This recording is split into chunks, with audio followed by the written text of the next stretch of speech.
dan ku terbang tinggi, tak ada kata tidak ku. Polobogo adalah desa yang berada di lereng Gunung Merbabu yang memiliki pemandangan yang indah.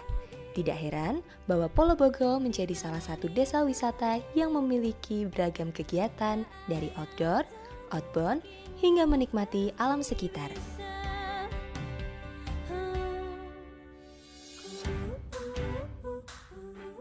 Desa wisata ini bernama Agrowisata Kuncen.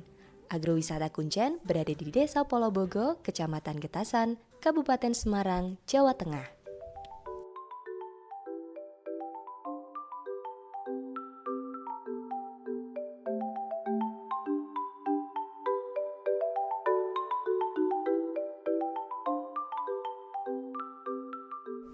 Nah, jadi gini Pak, saya Iya. tuh kepo banget gitu sama yang ada di sini ya Pak. Iya. Jadi di desa ini tuh apa sih Pak yang menarik dan sumber daya apa yang bisa dikembangkan di desa Polobogo ini Pak? Oh ya, sebelum saya sampaikan yang menarik di sini, saya sampaikan dulu bahwa kita posisi ada di Desa Polobogo. Kita masuk di Kecamatan Getasan, Kabupaten Semarang. Nah, masalah tempat ini kita punya banyak potensi, Pak.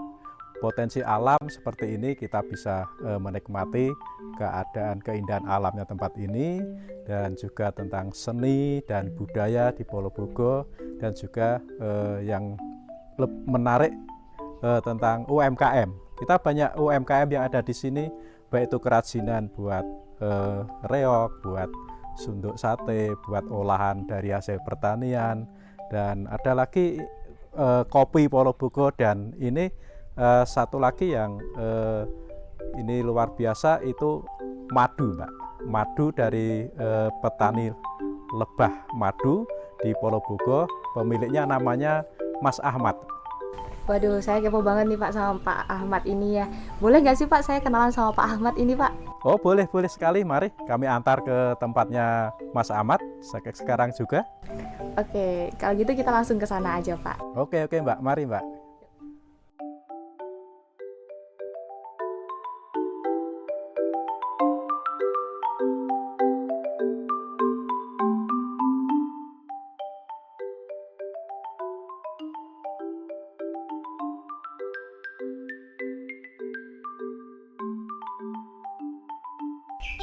Assalamualaikum. Waalaikumsalam. Iya, Mbak. Mas Ahmad, ini ada pengunjung di Agrowisata Kuncen, dan tadi ngobrol-ngobrol kebetulan pengen tahu tentang lebah madu dan hasil produk dari lebah madu, madu propolis dan lain sebagainya. Siap. Jadi monggo Mbak nanti bisa bincang-bincang dengan Mas Ahmad, bisa korek lebih dalam tentang lebah madu. Siap. Jadi mau langsung ke peternakan atau mau ke Mungkin ini duduk dulu aja. Duduk dulu aja, Iya, oke. kita ngobrol-ngobrol dulu. silakan aja. masuk. Nama saya Ahmad dari peternakan Barokah Madu Mukti. Saya beralamatkan di Dusun Gongyong, Desa Polobogo, Kecamatan Getasan, Kabupaten Semarang. Jadi di tahun 2006 ketika itu saya masih duduk di bangku sekolah SMP. Saya kenal dengan lebah pertama kali, tapi belum sempat untuk menggelutinya karena berbagai faktor pertimbangan. Kemudian mulai intens serius belajar tentang lebah madu itu di tahun 2008 sampai saat ini di tahun 2023. Jadi gini Pak, dulu itu sebenarnya untuk ketertarikan sendiri terhadap lebah itu belum ada. Jadi dulu ketika kebetulan kakak saya juga menggeluti bidang yang sama, kemudian mengajak saya untuk belajar untuk kenal lebih dekat tentang lebah Apis mellifera. Kemudian saya benar-benar terjun untuk benar-benar apa istilahnya, untuk ke lapangan, untuk benar-benar pengen tahu tentang lebah madu. Jadi untuk saat ini sebagian koloni kita taruh di Kabupaten Jepara, karena di sana kita sedang berburu nektar madu randu. Juga ada yang sebagian itu kita ternakkan di luar Jawa, tepatnya di Sumatera, di Provinsi Riau dan Jambi.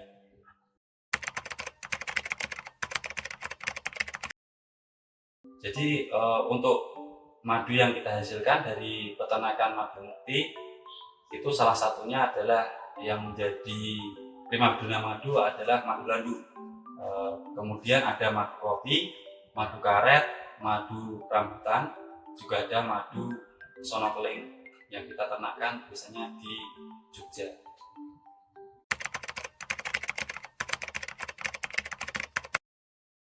Jadi untuk madu yang bagus itu sebenarnya ditentukan dengan kualitas masa panen.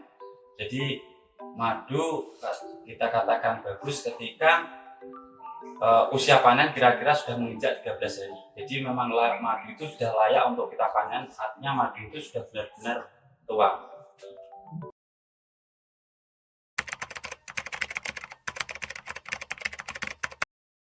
Jadi untuk varian tanaman yang diambil oleh lebah Apis mellifera itu kita sebenarnya tidak pilih-pilih. Jadi selama ada bunga biasa kita kejar. Istilahnya di mana ada bunga kita aman di sana. Jadi yang memang lazim untuk kita ternakan itu memang di perkebunan randu. Salah satunya di Jepara, ada juga yang di Pati, juga di Kudus untuk region Jawa Tengah. Tapi untuk region Jawa Timur ada bunga randu yang di Pasuruan, Probolinggo, dan Banyuwangi. Selain randu, kita juga di perkebunan kopi, salah satunya di Banaran Bawen, juga di Temanggung. Dan yang di Polobogo sendiri, karena Polobogo ini termasuk tanamannya tumpang sari, jadi ada durian, ada kopi, tapi tidak terlalu banyak, juga ada sengon. Sengon juga termasuk salah satu pohon yang menghasilkan nektar yang sangat bagus. Ketika berbunga kita buat angon seperti itu.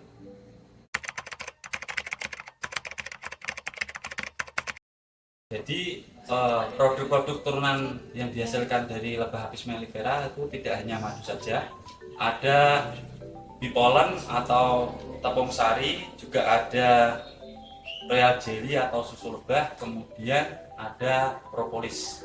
Jadi lebah kalau masyarakat awam biasanya tahunya hanya produk tunggal, menghasilkan cuma madu. Sedangkan di peternakan lebah itu bisa kita kelola. Jadi prospek tidak hanya madu saja yang kita ambil.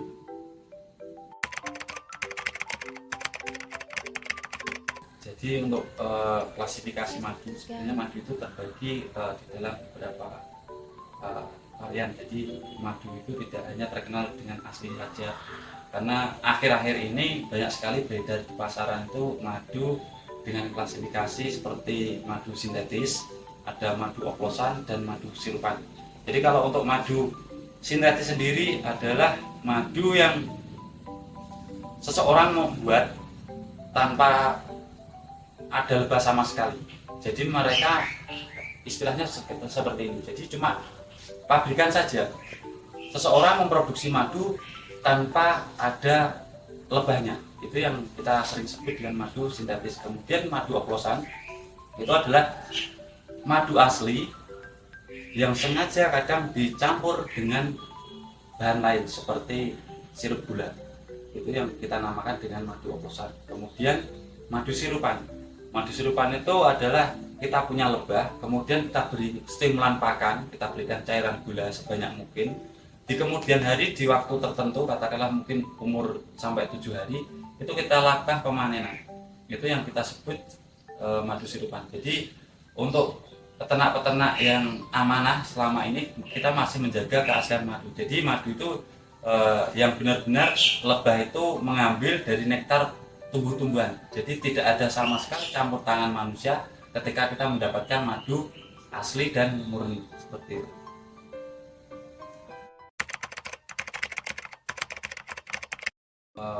Di dalam rantai makanan sebenarnya semua makanan itu adalah ada pemangsanya. Jadi kita katakanlah ada mitos yang beredar di masyarakat, katakanlah madu tidak mau atau semut itu tidak mau mengkonsumsi madu. Padahal itu hanya mitos belaka. Dan tentang pengujian, kadang madu itu ketika yang asli dibakar itu menyala. Itu juga mitos.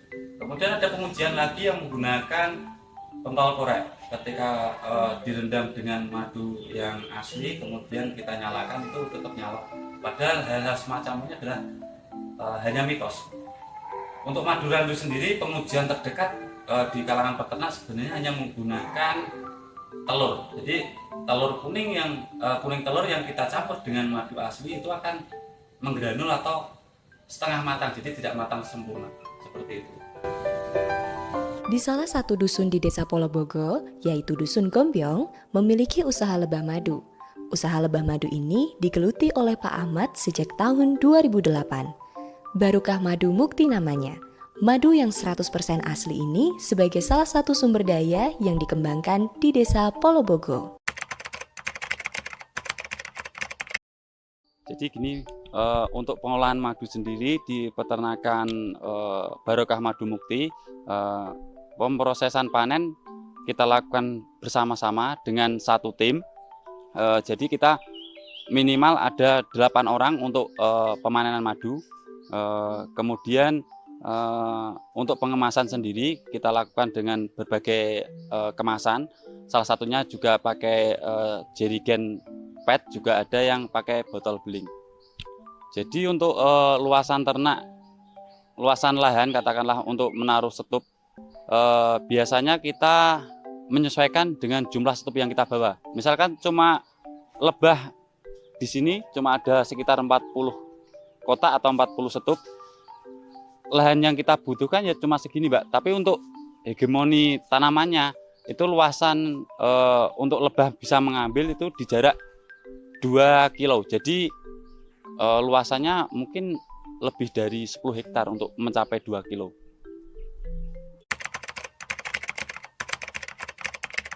Di peternakan Barokah Madu Mukti kita untuk pengemasan kita cuma prosesnya dengan cuma madu mentah. Jadi ketika sudah panen kemudian kita kemasi langsung. Jadi lewat 3 kali penyaringan kita langsung masukkan ke dalam botol. Jadi tidak pakai yang namanya untuk pengentalan madu. Jadi memang benar-benar madu mentah langsung kita kemasi dalam jerigen ataupun di dalam botol beling. Jadi untuk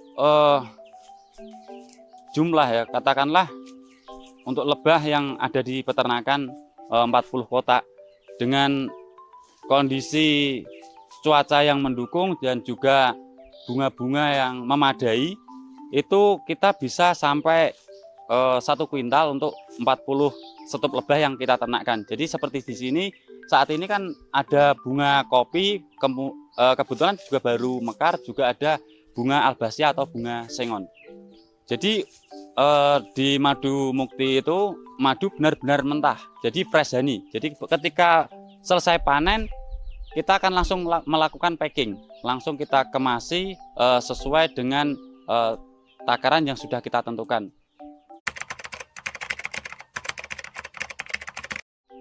Jadi untuk kegagalan panen ya Mbak, itu tergantung kita di musim atau di cuaca. Biasanya untuk panen madu itu kita memang mengandalkan di musim kemarau. Jadi ketika di musim penghujan, lebah-lebah jenis Apis mellifera atau lebah ternak itu sama sekali tidak menghasilkan madu ataupun nektar. Jadi kita cuma bisa panen dalam 1 tahun itu ketika musim kemarau saja. Katakanlah di tahun kemarin itu 1 tahun full itu tidak ada yang namanya kemarau. Jadi 1 tahun di katakanlah di Indonesia itu terjadi badai La Nina. Jadi ada istilahnya itu kemarau basah. Jadi 1 tahun katakanlah untuk kemarin di 2022 itu peternak madu sebagian besar mengalami kegagalan panen. Madu merupakan suatu pemanis alami yang dihasilkan dari lebah. Madu juga mempunyai banyak manfaat bagi tubuh kita, seperti membantu menjaga kesehatan pencernaan, memiliki potensi menurunkan resiko kanker, menjaga kadar kolesterol, dan masih ada banyak lagi manfaat dari madu. Tidak hanya madu saja, produk-produk lebah lainnya seperti royal jelly, propolis, bee pollen juga memiliki manfaat dan belum banyak orang mengetahuinya. Nah, dengan memahami madu lebih dalam, semoga kita jangan sampai salah memilih madu ya. Madu yang murni adalah yang tanpa campuran apapun seperti yang sudah disampaikan oleh Pak Ahmad tadi.